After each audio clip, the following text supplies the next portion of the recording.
Good morning all of you. So as you know that we have started our chapter 7, that is conservation of plants and animals, and students today we are going to take a topic. Students, we have done consequences of deforestation, and we have done conservation of forest and wildlife. Then we have studied about the biosphere reserve, and we have studied about flora and fauna and endemic species in our previous video. So today we are going to start from wildlife sanctuary. The topic wildlife sanctuary, as we know that they are the protected area that are undisturbed habitat of wildlife for conserving and maintaining biological diversity. Areas both on land and in water are protected through legal laws and other means. So national park and wildlife sanctuaries and biosphere reserve are some of the protected area created by our government. So today we are going to start our chapter 7 with the topic wildlife sanctuary. So first we will go through the textbook. According to your textbook, we can say that soon Paheli sees a board with Pachmari Wildlife Sanctuary written on it. Professor Ahmed explains that killing or capturing animals in general is strictly prohibited and punishable by law in all such places. Wildlife sanctuaries like reserve forest provide protection and suitable living conditions to wild animals. He also tells them that people living in wildlife sanctuaries are allowed to do certain activities such as grazing by their livestock, collecting medicinal plants, firewood, etc. So what is the meaning of wildlife sanctuary? Wildlife sanctuary is an area which is strictly reserved for the protection of wildlife in their natural habitat, and a wildlife sanctuary provides protection and suitable living conditions to animals and in their own natural habitat, and it does not allow any human activities which disturb the wild animals and their habitat. And some activity in wildlife sanctuary like harvesting of timber and collection of minor forest products are allowed. However, these do not interfere with the well-being of the animals.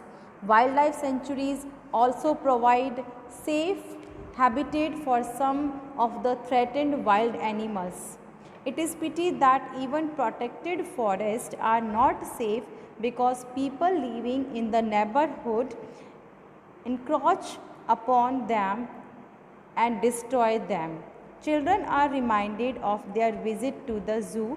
They recall that zoos are also places where animals receive protection. But in the wildlife sanctuary, we can say that wild animals are protected, and wildlife is protected in their natural habitat. So wildlife sanctuary is an area which is strictly reserved for the protection of wildlife in their natural habitat. And there are 500 wildlife sanctuaries in India, like Bharatpur Bird Sanctuary, Chilka Lake Bird Sanctuary, Sultanpur Lake Bird Sanctuary, Bandipur Sanctuary. These are some well-known sanctuaries in India. Okay. Some of the threatened wild animals like black buck, white-eyed buck, elephant, golden cat, pink-headed duck, gharial, marsh crocodile, python, rhinoceros, etc. are protected and preserved in our wildlife sanctuaries.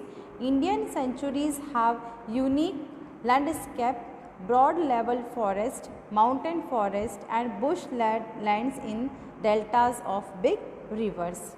What is the difference between a zoo and a wildlife sanctuary? So there is a difference between the wildlife sanctuary and zoo, that in wildlife sanctuary the wildlife or wild animals are protected in their natural habitat. Now one activity is given, that is activity 7.7. Visit a nearby zoo, observe the condition provided to the animals. Were they suitable for the animals? Can animals live in artificial setting instead of their natural habitat? In your opinion, will the animals be comfortable in a zoo in their natural habitat? So students, we can say that animals are more comfortable in their natural habitat, that are known as a wildlife sanctuary, but in zoo they are not having the comfortable conditions, because in the zoo they are not providing their natural habitat. So we can say that wildlife sanctuary is providing them more comfortable conditions. Now national park. On the roadside there was another board on which was written Satpura National Park. Children are now eager to go there. Madhavji tells them that these reserves are large and diverse enough to protect a whole set of ecosystem. They preserve flora, fauna, landscape and historic object of an area. Satpura National Park is the first reserve forest of India. The finest Indian teak is found in this forest. There are more than 100 national parks in India. Rock shelters are also found inside the Satpura National Park. These are evidence of prehistoric human life in these jungles. These give us an idea of the life of primitive people. Rock paintings are found in these shelters. A total of 55 rock shelters have been identified in Pachmari Biosphere Reserve. Figure of animals and man fighting, hunting, dancing and playing musical instruments are depicted in these paintings. Many tribals still live in the area. As children move ahead, they see a board with Satpura Tiger Reserve written on it. Madhavji explained that Project Tiger was launched by the government to protect the tiger in the country. The objective of this project was to ensure the survival and the maintenance of the tiger population in the country. Tiger, that is given in figure 7.4. As you can see in the figure 7.4, tiger is one of the many species which are slowly disappearing from our forest. But the Satpura Tiger Reserve is unique in the sense that a significant increase in the population of tigers has been seen here. Once upon a time, animals like lions, elephant, wild buffaloes and Barasingha, that is given in figure 7.5 and 7.6, were also found in Satpura National Park. Animals whose numbers are diminishing to a level that they might face extinction are known as the endangered animals. Bujo is reminded of the dinosaurs which became extinct a long time ago. Survival of some animals has become difficult because of disturbance in their natural habitat. Professor Ahmed tells them that in order to protect animals and plants, strict rules are imposed in all national parks. Human activities such as grazing, poaching, hunting, capturing of animals or collection of firewood, medicinal plant, etc. are not allowed. So students, what is the meaning of national park? What is the significance of national park? So national park is also a protected area. National park is a large area protected and maintained by the government to preserve wildlife, where other activities like grazing and cultivation of crops are not allowed. Only tourism is permitted there.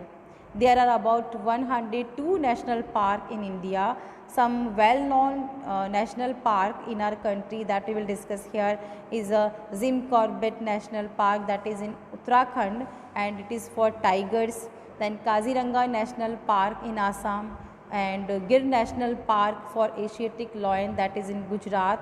Kanha National Park in Madhya Pradesh for tigers, and Sariska National Park is in Rajasthan for tigers. So that is all about the national park, and it is also a large protected area for wildlife, or we can say wild animals.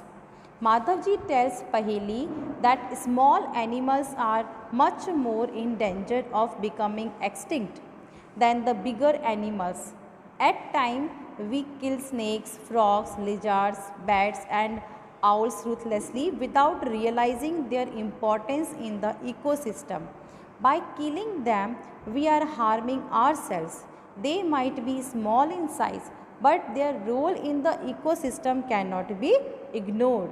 They form part of food chains and food webs, about which you learned in class 7th. So students, every small animal is also important because they are a part of a food chain. That means we know that plants are eaten by the herbivores, then herbivores are eaten by the carnivores, and carnivores are eaten by the omnivores. So we can take example of grass. Suppose grass is eaten by the rabbit, then rabbit is eaten by another carnivores. So even a single animal is having their importance and we cannot ignore their importance. They are also the part of the ecosystem and they are also having the importance in maintaining the balance of ecosystem. An ecosystem is made up of all the plants, animals and microorganisms in an area along with non-living components such as climate, soil, river and deltas. So students, here we have studied the two things, that is endangered animals and extinct animals. So what is the meaning of endangered animal? What is the meaning of extinct animal? So we can say that species that are at high risk of getting extinct in near future due to decline in their number and drastic change in a habitat are called the endangered species. For example, Asian elephant or pink pigeon or Indian rhinoceros, they are the example of endangered species. And what is the meaning of extinct? So when a species no longer exists in its natural habitat and is known only to survive in captivity, it is said to be extinct in the wild. So this is the meaning of extinct. So extinct species means we can say the species of plants and animal which are not found now but once lived on the earth are called extinct species.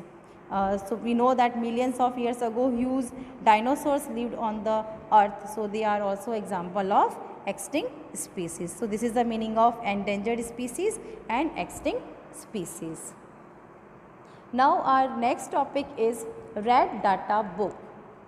Professor Ahmed explained about Red Data Book to the children. He tells them that Red Data Book is the source book which keeps a record of all the endangered animals and plants. Red Data Book is maintained internationally by an organization. India also maintains Red Data Book for plants and animals found in India. So Red Data Book is a record book, we can say record book, and it is maintaining the record of all endangered animals, plants and other species. So the book which keeps a record of all endangered animals, plants and other species is called the Red Data Book. There are different Red Data books for plants, animals and other species. And Red Data Book is being published in many countries and provide useful information on the status of various species. And first Red Data Book of animal was published in 1991. Our next topic is migration. The excursion party then entered deeper into the forest under the guidance of Madhavji. They sit near the Tawa reservoir to relax for some time. Paheli observed some of the birds near the river. Madhavji tells the children that these are migratory birds. These birds have flown here from other parts of the world.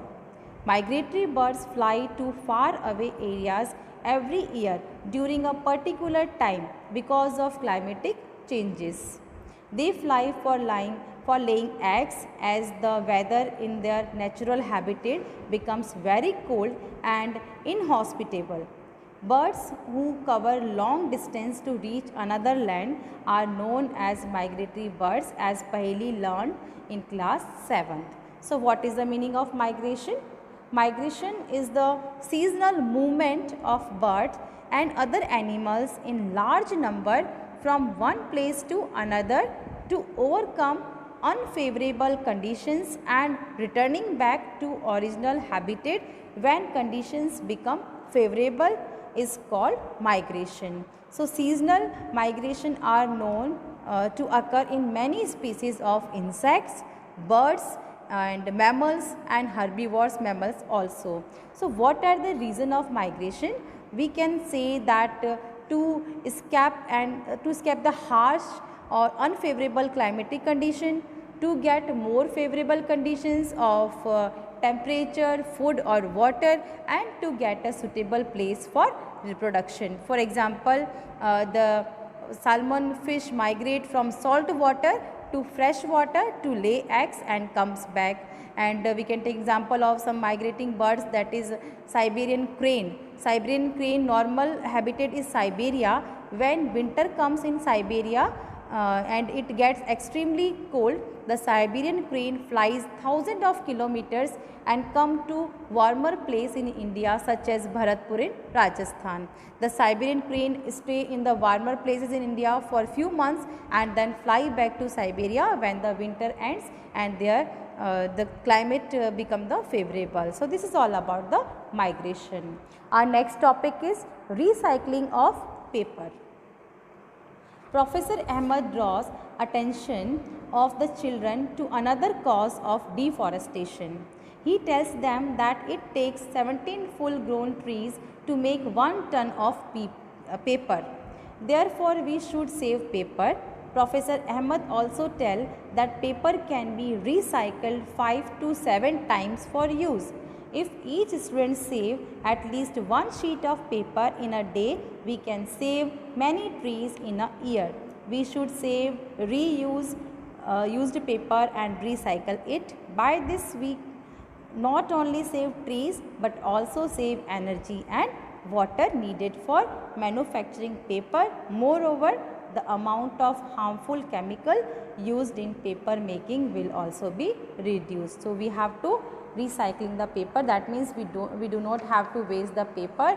We will send the paper for recycling, or we have to reuse the paper, and by doing this we can save the energy, water that is needed for manufacturing of paper, and we can save the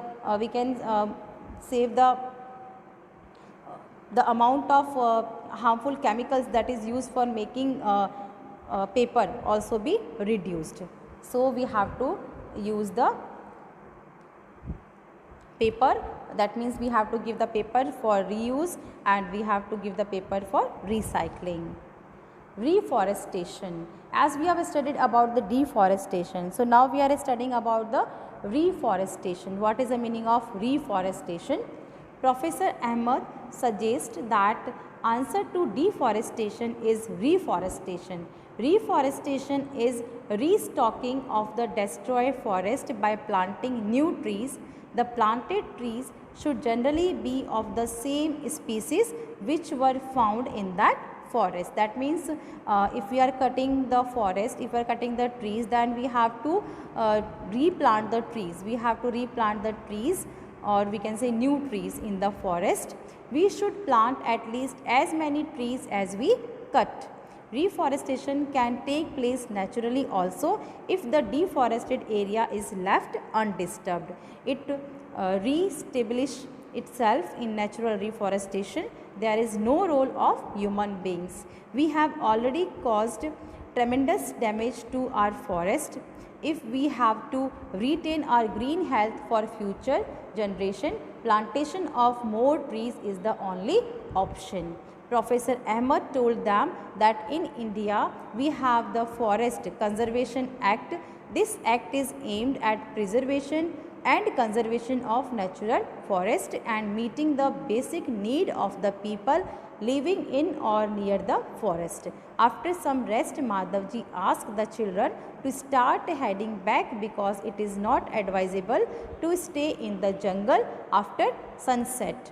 On getting back, Professor Ahmed and the children thanked Madhavji for guiding them through this exciting experience. So students, we have completed this chapter, and in this chapter what we have studied about the conservation of plants and animals